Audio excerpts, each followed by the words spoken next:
Zdravo poslušalke in poslušalci, bralke in bralci Večera. To je dnevno informativni podcast Večerje zjutraj. Veseli smo, da ste v naši družbi. Danes je sreda, 22. april 2026. Moje ime je Mitja Sagalj. Katere teme izpostavljamo tokrat? Nemški ZF napovedal konec proizvodnje v avstrijskem Lebringu. Selitev linij v tujino brez dela pušča številne slovenske delavce. Električni mrki po vremenskih ujmah, zakaj prihaja do izpadov in kako lahko Slovenija okrepi odpornost svojega omrežja. Bionika že danes spreminja človeka, od umetnih organov do povezave med možgani in stroji. Naročite se na podcast, da boste obveščeni ob izdaji naslednje epizode. Vseskozi smo z vami na vecer.com. Z napovedanim zaprtjem obrata, ki v okolici avstrijskega Gradca proizvaja avtomobilske dele, bo brez dela ostalo okoli 300 ljudi, večina je Slovencev. Ti se v Lebring, kjer je minuli četrtek sicer nemško podjetje ZF zaposlene obvestilo o prenehanju dela na tej lokaciji, vozijo iz širše okolice Maribora in Murske Sobote. Da jih informacija ni povsem presenetila, smo izvedeli od dveh zaposlenih, saj je podjetje eno izmed 5 proizvodnih linij že pred časom prodalo v tujino. Tako je bilo, kot kaže, le vprašanje časa, da preselijo še ostale 4 linije. Z mano v studiu je kolega Gregor Grossman, ki spremlja to zgodbo. Gregor, kam bo ZF torej iz Lebringa preselil svoj proizvodnjo? Ja, po naših informacijah tja, kjer je cenejša delovna sila, to sta Poljska in Slovaška. Eno izmed teh držav je že preseljena bila ta prva linija, zdaj pa bo, kot kaže, bodo sledile še preostale 4. Vsekakor je pa treba povedati, da se to ne bo zgodilo čez noč, tudi na srečo zaposlenih. Imeli bodo leto in pol časa, da si poiščejo novo delo. ZF se je namreč za zaprtje tega avstrijskega obrata, enega izmed 3, odločil z 31.12.2027. Okay. Nekaj časa pa vendarle, seveda vsaka taka informacija, novica odmeva tudi seveda zaradi socialnega učinka, ki ga ima.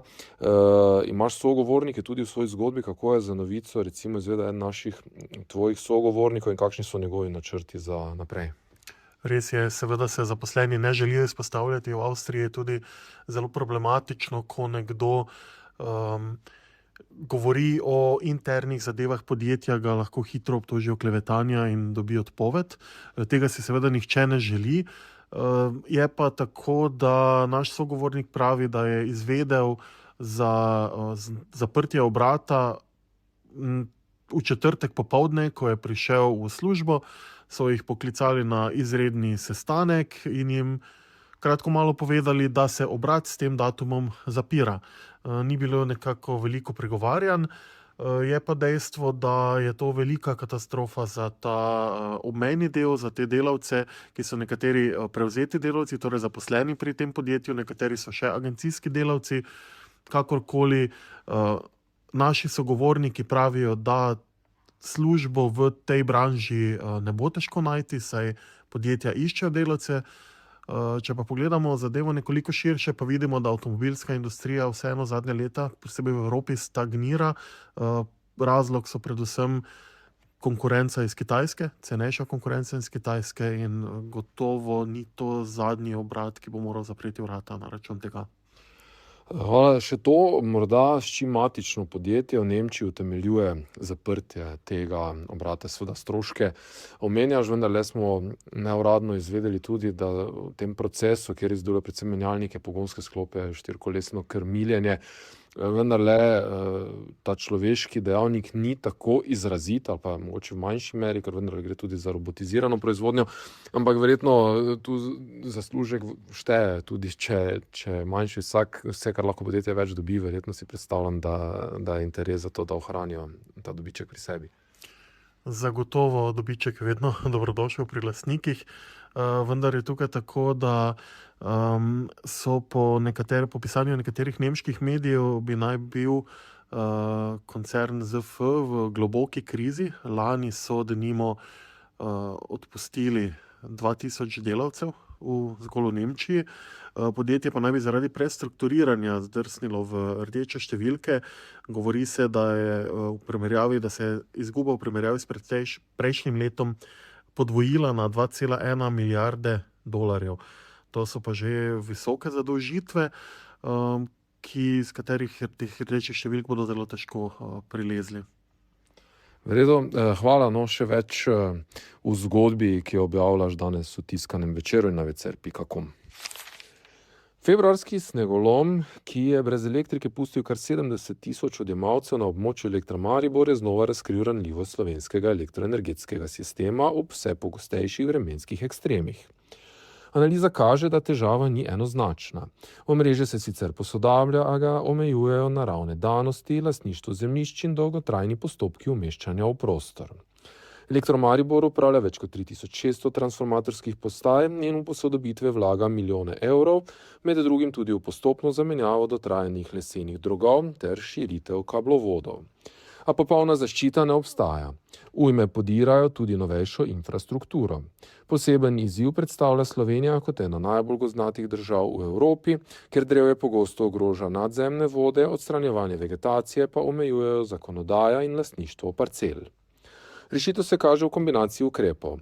Več podzemnih vodov, uporaba izoliranih nadzemnih kablov, boljši nadzor ter hitrejši postopki umeščanja. Pomembno vlogo ima tudi regulator, ki z nagrajevalno-penalizacijskim sistemom spodbuja kakovost oskrbe. Dogodki so razkrili še širše posledice izpadov. Brez elektrike so ostali tudi sistemi za ogrevanje in oskrbo z vodo. Upravljavci zato uvajajo dodatne varnostne mehanizme, kot so agregati in dvojni viri napajanja. Ključno sporočilo pa ostaja: popolne odpornosti na ekstremne vremenske pojave ni, mogoče pa je z usklajenimi vlaganji in prilagoditvami tveganja bistveno zmanjšati. Vse to in še več o tem, tudi komentar kolega Srečka Klapša v današnji tiskani izdaji Večera in na večer.com.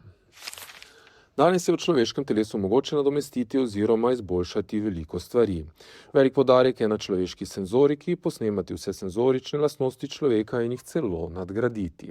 V Celju so lani predstavili bionsko kožo, tako imenovano e-kožo, ki so jo razvili na Fakulteti za elektrotehniko Univerze v Ljubljani.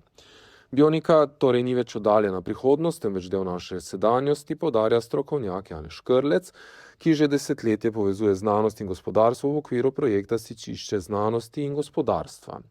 Ta platforma je javnosti predstavila več kot 320 inovacij in postala prostor, kjer se srečujejo raziskovalci, podjetniki in mladi, ki iščejo svojo poklicno pot. Bionika danes sega daleč onkraj medicine, vključuje robotiko, industrijo, energetiko in avtomatizacijo. Posebej hitro se razvija človeška bionika, ki omogoča napredne proteze, bionski vid in sluh ter celo možganske vmesnike.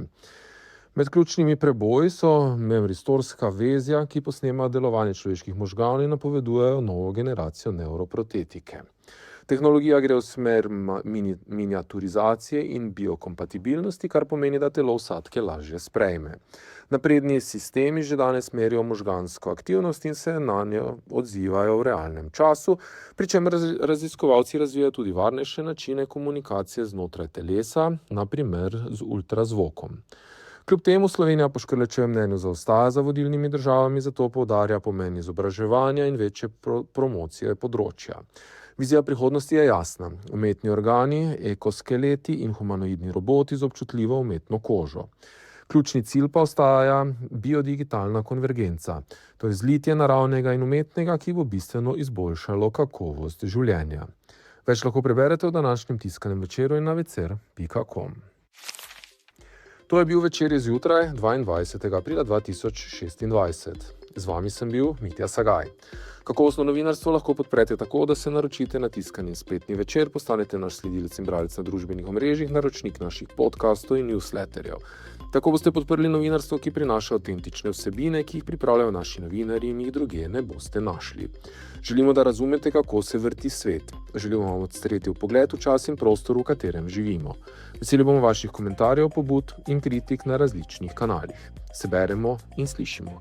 In ne pozabite, z Večerom razumete bolje.